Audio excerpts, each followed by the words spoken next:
All right, we'll hit record. We are back. We are going to talk about this is going to be fun, people. We are going to talk like rebates and when to give money, but also when to stand your ground. So we will see how this one goes because first I got to get some pockets emptied out and we're going to stand our ground and continue on with whatever episode number this one is with a little three, a two. Well, hello and welcome back. We are building better developers. We are in the middle of a season. Actually, not really the middle, past. We are over the hill. We are on our way down, cruising towards the end of a season called Building Better Businesses. We're focused a little bit more on the business side of this stuff, the entrepreneurial side of Developreneur. Also, we are the Building Better Developers podcast. I am Rob Broadhead, one of the founders of said podcast. Also a founder of RB Consulting, where we sit down with you and help you figure out how to use technology. There's a lot out there. We walk through your business, your processes, your procedures, even your people, the things that matter that make your business hum, and the things that are going to make it hum at a better speed and be more productive, to be more, generate more revenue and make your customers happier and all those things, because technology, believe it or not, can do that. And we have spent a lot of time in technology solving problems through innovation, integration, simplification, automation. We look at what you have, where you want to be, and we craft that recipe for success that is specific to your organization. And we help you, whether it's build your organization, build your customer base, build out your technology, whatever it happens to be, to make that most critical and often very pricey investment that you make in technology give you the best return on investment that you possibly can. Now, good thing, bad thing. Oh, there's so many things right now in this time of turmoil. So I'm going to go with a good thing, bad thing that may be near and dear to some of your hearts. In recent days, the stock market has done some things. We'll just say it's actually once in a lifetime corrections that now happen fairly regularly. Like the last time it happened was, I don't know, all 4 or 5 years ago when COVID hit and suddenly everything went haywire. And then there's been a few other times that go back, depending on how old you are, back to like 9/11 and some of those kinds of things that really messed with your pocketbook in the 401k and the investment world. The bad thing is I was like, you know what? I want to like get into my steady buying and sort of start working my way back in where you do, you just put some money in on a regular basis so you don't have to worry about it. Well, the first chunk I did was right before it plummeted. Not a good thing. I was like, I killed it in a bad way on timing.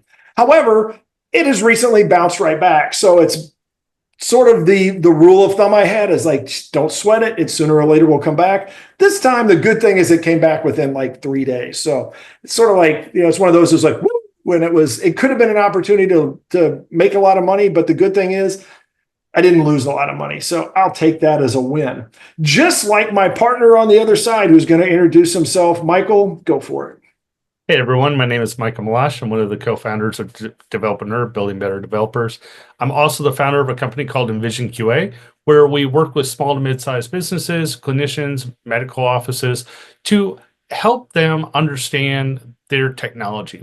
Is the software working for them, or are they struggling to work with the technology to essentially do their jobs? We come in, we help you do an assessment, figure out your processes, and then we analyze the software to make sure that you really are using the right tools for the job. If you're not, we can help you get the right tools, or we can build something custom that meets your needs. Let's see, good and bad this week. Well, similar to what Rob was saying, the markets are in turmoil. Had a little bit better luck. I have a financial guy that I waited a couple days for things to really go down, and I called him up and I said, okay, so what can we buy? And his comment was anything that's down that gives high dividends. So we went for that route, and I think we're going to, even though the stocks are down, historically, these companies tend to pay out better dividends. So I'm looking at that kind of route for my portfolio.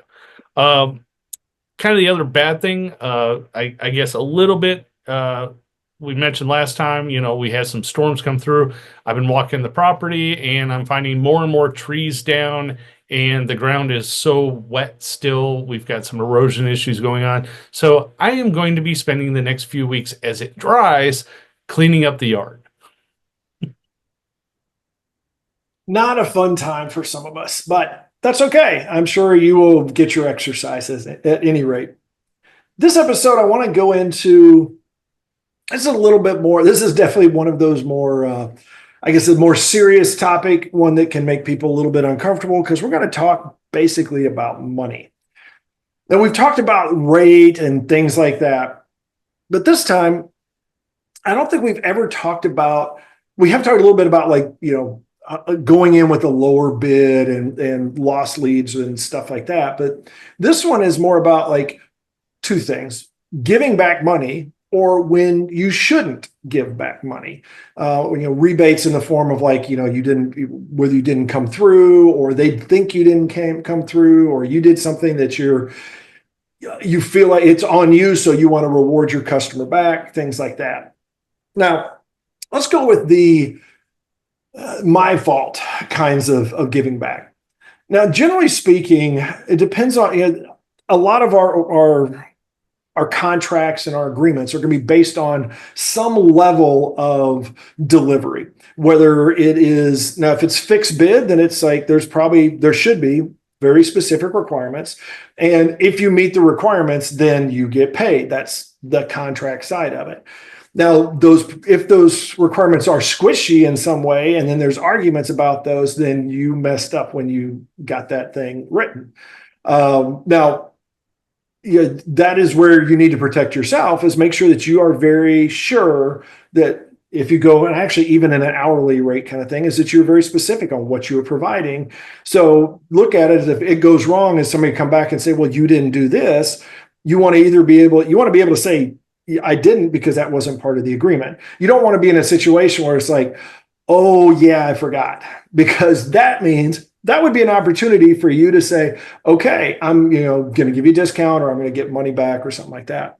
Now, another thing that I think I have found to be very useful in my long-term relationship with customers is that there are times, because almost all of my agreements are hourly rates, there are times that I have given them free hours, that I have given them discounted hours for a while, and even times when I have wiped some of an invoice off, or maybe an entire invoice. I may be like, I invoiced you, but something came up and we looked at what it is, and I'm just going to wipe that off.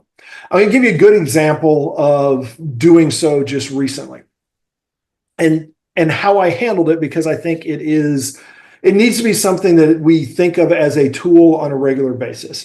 I know we're probably used to, we get paid and it's like, oh, now it's my money, nobody gets to touch it. But that's not how it goes, because the government's going to touch the heck out of that, for one thing. But the other thing is that, it's sometimes we're paid because there was an assumption that something was completed, or something went a certain way, or we were paid, but this is a way for us to sort of pay them back, to pay them because they have suffered damage or harm or something like that. Now, you do want to be careful in some of these, because you don't want to be in a situation where you're basically telling them that you destroyed their business and you're going to give them $10 back. Because if you did, unless their business was like a really crappy lemonade stand, they're going to come after you for a lot more money. And in the world of the lawsuits and all that kind of stuff, you have to be very cautious with that. However, a little bit can go a long way. Now, recently I had a situation, and this actually flashback to a prior podcast episode, where there were some emails that I did not receive. And these were and I received them. I just did not, through stuff that was going on, did not react to them in the proper amount of time. And the customer came back, is like, hey, did you see that? I was like, yeah, but I misread it. And so I took it on myself. Because it was my fault. I had other things going on. I was not paying enough attention and missed some stuff. And so I fixed the issue that he had. And because it did, it probably cost him some level of money, whether, maybe like some customers weren't as happy, or he didn't get as many customers, or something like that. He was in the middle of an advertising campaign that may have impacted the numbers on the advertising campaign. Now, it wasn't anything huge, so it just made sense for me. I wanted to say, hey, that was my mistake. I want to just not only apologize, but I also want to make sure that I like help you out with that. I'm going to share the burden. So I said, I'm going to wipe some, because there's outstanding invoices.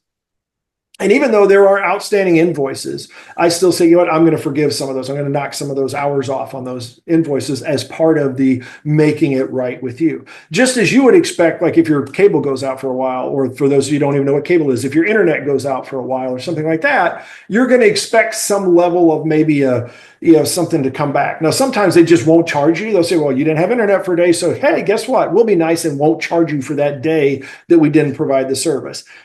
That's not what you want. You don't want to be those people. You want to say, hey, this puts you out. So I'm not only going to not charge you for that, I'm also going to give you some money back or something to help you ease the pain. And that's really what it is this is where we want to ease the pain and the discomfort of our customers, particularly in these cases where we actually are the reason for it, that we fell short on something that they expected from us. Now, even if you are essentially going above and beyond, if you say to a customer that I'm going to provide above and beyond service, or I'm doing this for you, or you set that expectation and then you fail on it, then you still need to consider like you've effectively committed to that. So you need to make sure that you're helping them out and you're making good. Now, the amount we're not going to get into because it can vary widely. It may be there's some cases where I've taken like an entire project and said, you know what, it wasn't the quality that I wanted it to be, and I will just waive the whole thing. Other times there'll be certain hours, or there'll be free follow-up hours, or I'll charge half rate for quite a while to just sort of like offset some of this stuff. There's a lot of different ways you can do it. It depends on what your revenue, how your revenue is going, your cash flow, and things like that, and also the level of oopsie that you did, the level of your mistake. Now, before I pass on, Michael, I want to flip to the other side, because this is another one that has been an issue at times. And that is where you do deliver, but the customer decides that you should have delivered something else, and they balk about it in some way, form, or fashion. Now, usually I've been protected most of the time when I've done this through places like Upwork and things like that, where they have people that will provide remediation services, and they'll make sure that you keep talking, and they'll try to, they'll be impartial judges and things like that to help you out. And what usually happens is, actually in all of the cases I think that I've run into, actually they were not fixed bid projects. And that was the thing, is that the customer had in their mind, it's a fixed bid project. And even though in at least the one case, I said, initially I gave them a rough estimate, and I said, this is a rough estimate. Based on what you said, we could get this done in, I don't remember the numbers, but it's basically like, let's say, for example, we can get this done in 100 hours, and it's going to cost $100, or whatever it's going to be. Well, and it was, it had the caveats of, well, we don't know about this, we don't know about this, we don't know about this. These could all cause problems. Well, guess what? Every one of those things occurred. They all caused problems. And then the customer was in denial, basically, and said, hey, you should be able to finish this in a week or two, right? I'm like, well, I don't know. We can see, but we're going to need help from you, need input from you. And there's still these unknowns. And then those unknowns come up. And then it's like, oh, wait, well, those are going to cost, those are going to change the whole aspect of the project. And there were several things, these are the gotchas you got to worry about, particularly picking up existing things, as it was like, well, we've already done that, so this works fine, even though part of the project was stated that what was done before sucked and wasn't very good and was out of date and needed to be replaced. But it's like, well, but how it was done, so you should be able to just really easy do it. And it's like, maybe if we can reuse that stuff, but then along the way, the customer is saying, well, don't reuse any of that. Start from scratch. It's going to be faster. So it's on the customer in that case. And particularly in this case, I felt very vindicated, because throughout the thing, I could see that I had paper trails and everything to say, look, this is what it's going to take. Here's where the concerns are. And it was done, on an hourly basis along the way. So it wasn't like it was a surprise, which is one of those things you got to watch out for. You don't want to go bill for 6 months and then suddenly send them an invoice for 6 months. And then they now suddenly are like, well, wait a minute, I didn't realize there was that much. You want to keep that regular communication. You want to be letting them know that, hey, things are coming up. There's, we're billing or we're doing work, or invoice them on a regular basis, things like that. Ideally, invoice them and they should be paying you on a regular basis, because you don't want to end up in a situation, which I have also been in, where you have been too gracious in the invoice cycle and you've invoiced them along the way. And now suddenly they want to hold 2 months worth of work hostage because they figure, well, now they're just going to threaten to not pay. And then you're going to be stuck, having to do free work for them because they've got that leverage. I have also had a customer that I literally walked out based on that, because he said, hey, I've got X amount of, they'd paid half of it. And they said, well, I'm not going to pay this other half because I think you need to do these 3 other things that were actually very minor in the grand scheme of things. So he figured he was going to be able to just get some free stuff. And I was like, no, you can pay that up and we'll talk about doing the extra stuff, or I'll just walk away. And we ended up walking away because he wanted to argue that he needed those extra things. Those are the kinds of things, though, that are tough conversations, because you have to realize that you may leave money on the table, but you also have to realize that you may be throwing good money after bad if you try to chase those things down. So protect yourself where you can. And if you're in the right, stand up for yourself and say, yes, I did this. Like, go to your contracts, go to your things that you've done, the things you've put in place, and verify them. And if you haven't, then learn a lesson and next time do it better. I think that's a good place to stop for now. So I'm going to throw this over to you, Michael. And what are your thoughts and maybe where you want to go with this conversation? Yeah, so we've been at this for a long time, and there's been many situations where you make a mistake or you aren't delivering what you promised. And at the end of the day, as a business owner or as a developer, regardless of what your business is, take ownership. If you messed up, own it, fix it, or address it and help the customer out, because you made the mistake. The customer didn't make the mistake. So in those situations, like Rob said, you can give them a rebate, give them a discount, something of that nature to help them out. Going through the process, though, sometimes you do get yourself into a situation where there is no way out, or there is no way to really appease or correct the situation with your customer. In those situations, sometimes you just have to maybe cut a check for like the last 2 invoices and say, here, you may not be able to pay it all back, but it's like, here, sorry, we couldn't help you. And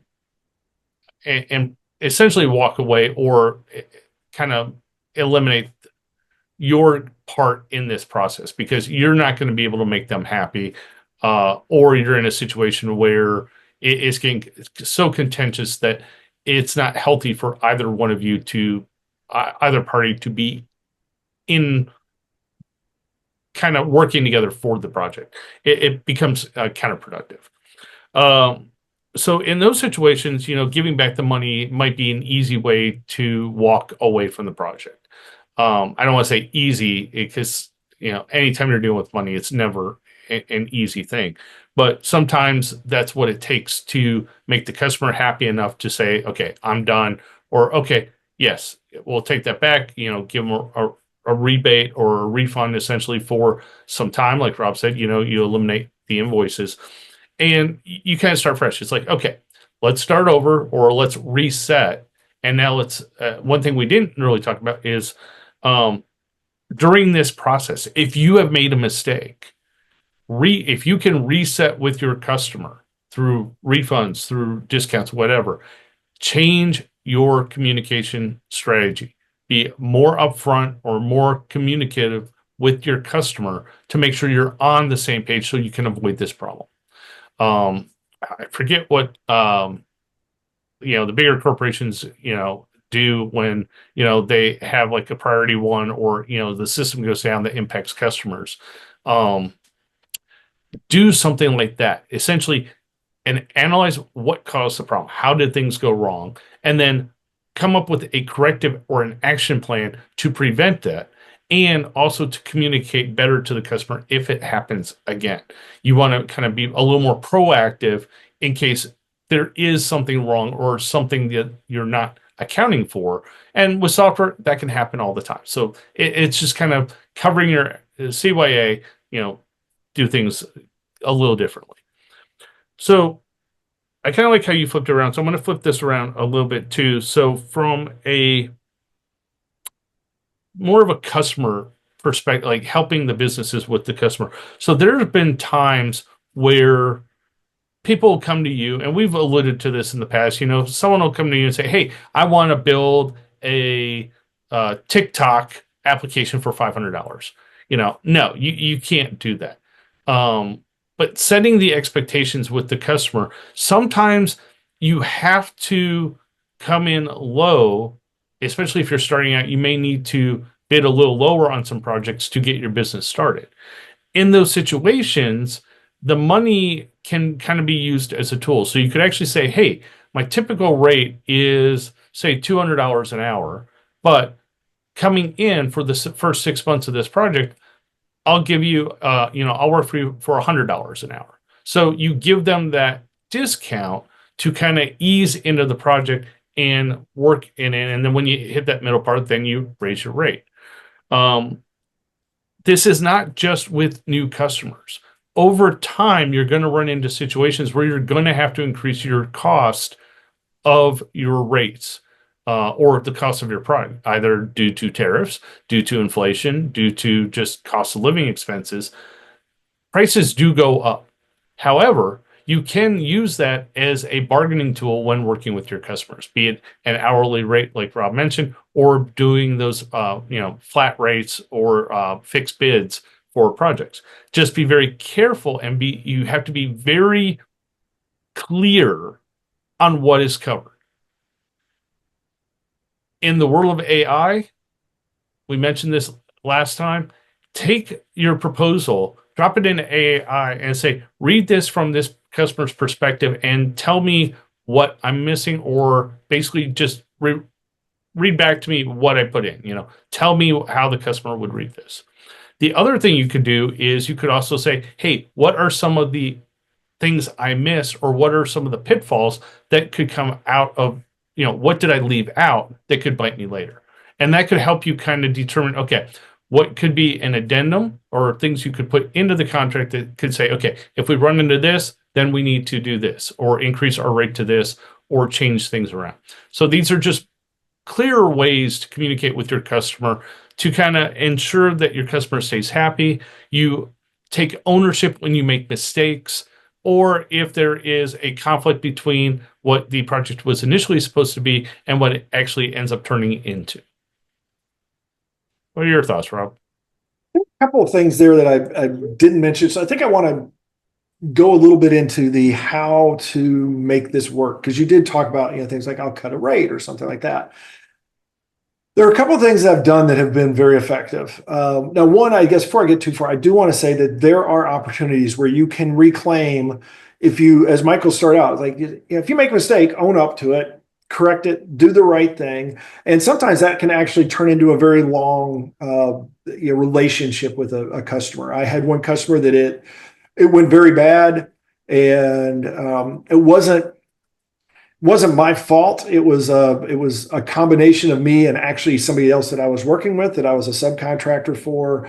So I mean, there's some level of my fault in that and some of the things that were done. But once I realized that he was promising bigger things than he should, then while I ended up losing that relationship, I ended up having a good relationship with that customer that lasted for actually, I think 10 years after that, because I said, hey, I'll help you out. I'll do what I can to get you guys back on track.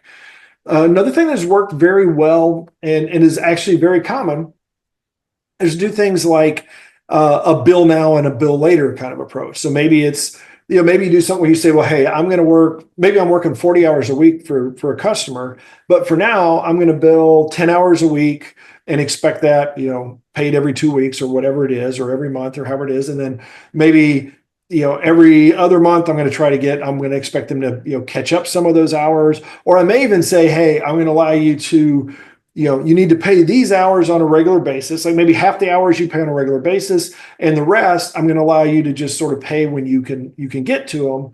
As long as we're still going and we have a good relationship, then we'll, and then if we're done working, then we're going to expect that we're going to get some of that, pay out of it.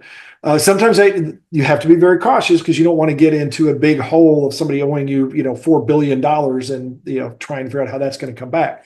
But there are definitely ways you can do it. And some of it may be because you For me, when I do that, it's because I believe in the product, I believe in the project, and I'm expecting that they will be successful over time, or I see where they can or are successful enough that as long as I'm patient, then that money will flow. And if it works a lot of times it has to do with if it works with the normal cash flow of the company that I've got, then it's easier to take that on. Obviously, if you're already cash flow crimped and suddenly somebody's like, well, I don't really want to pay as much. Go back to the COVID years to see where that kind of stuff happened a lot. It becomes very, very uncomfortable.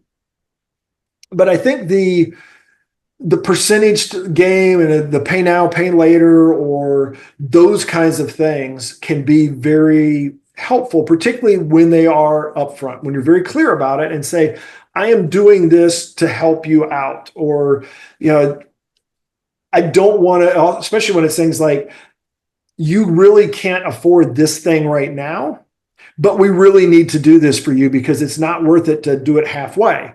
Because yes, I could charge you for halfway and we could figure out how to make that work, but it really wouldn't be good. And I wouldn't feel good as a vendor, as a customer, as a partner or whatever, however that relationship is, working with you, giving you something that is not what you really need. So it'll feel a little bit like you were overselling them, but a lot of times it comes down to you're saying, no, you guys you're underselling, you're undervaluing what this is going to be to you. And we need to find a way to make it work for you anyways.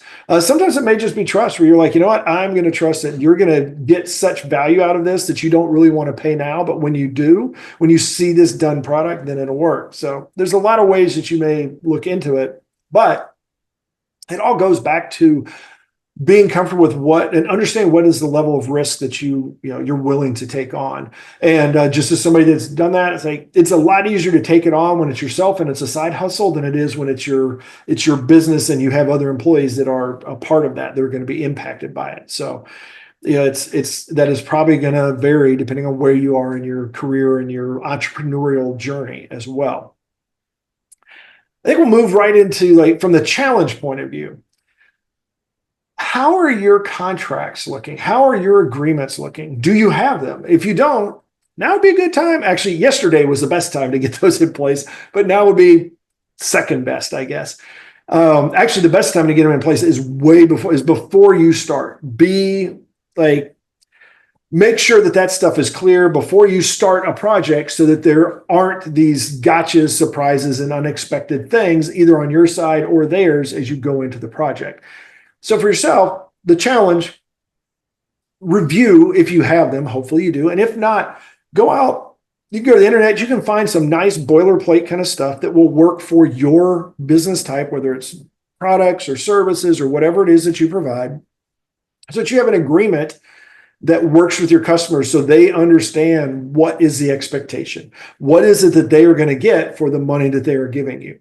And then if it is something that is loosely defined, like you sell services and things like that, then make sure that you do talk about what the service is and go ahead and provide for, if there is discussion or if they're unhappy with it or things like that, what are the remediation approaches? What are the kinds of things that you offer? What are the kinds of things that you're going to expect from them that maybe they have to fulfill in order for you to do your job? Because I have been in situations where we've gone in and told a customer, well, this is a project and we're going to do A, B, C, and D, and you're going to do F, G, H, and I, and they don't do those things. And now they're expecting you to do it. They change it. They want to stick to the original contract. And that's where you're like, nope, sorry, that's a change request. We're going to have to redo this, or we're going to have to add on, and make sure that you refer to the idea. If you do fixed bids or anything like that, anything really, make sure that you have something that is a way to change scope and to do change requests.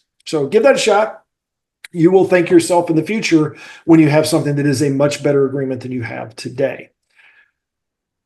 If all of that works, whether it's now or in the future, shoot us an email at info@developerpreneur.com and let us know how it goes. What are your concerns? Maybe some of your war stories where you have, things that worked out well, or maybe they didn't work out so well. Love to hear from you. You can also leave us feedback out on YouTube and the Developerpreneur channel. And you can, anywhere you get podcasts, the Building Better Developers podcast, leave us a review, leave us feedback, all that kind of good stuff there. Developerpreneur.com, there are contact forms. There is every one of our articles. I'm pretty sure they're all turned on, so you can leave comments and feedback there. Anywhere you see us, you can probably find a way to leave feedback. Unless it's on a TV somewhere and you start writing on the TV, that's probably not going to work. But most of you people, I think, have realized that that's not how it works anymore. Unless it's a touchscreen, but we'll see how that goes too. I may be running a little bit off of the rails right now, so I think it's a good time for me to wrap this one up. Go out there and have yourself a great day, a great week, and we will talk to you next time. Bonus material. So one of the things you kind of touched on, it, go out and do some research, find some documents online. LegalZoom, and there are some good business sites out there. Small Business Bureau through the government or through your state. A lot of them have sample contracts and things that you can use that are fairly well written.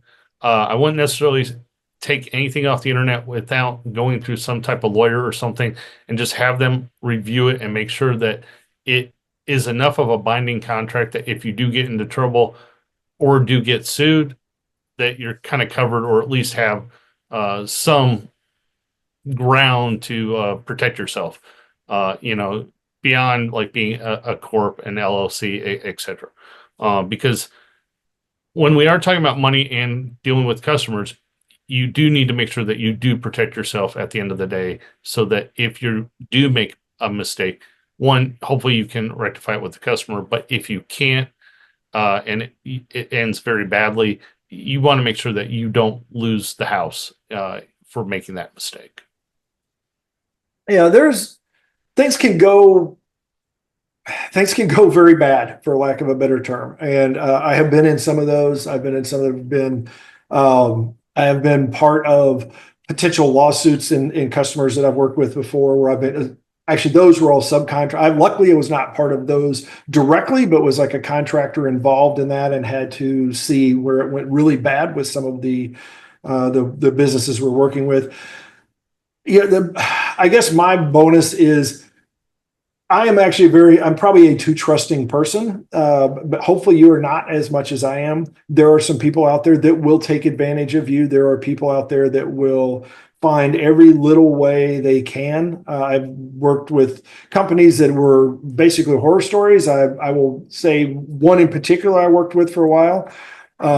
Did not come out very well for me, but the people before them was a company that went in and did a fixed bid project.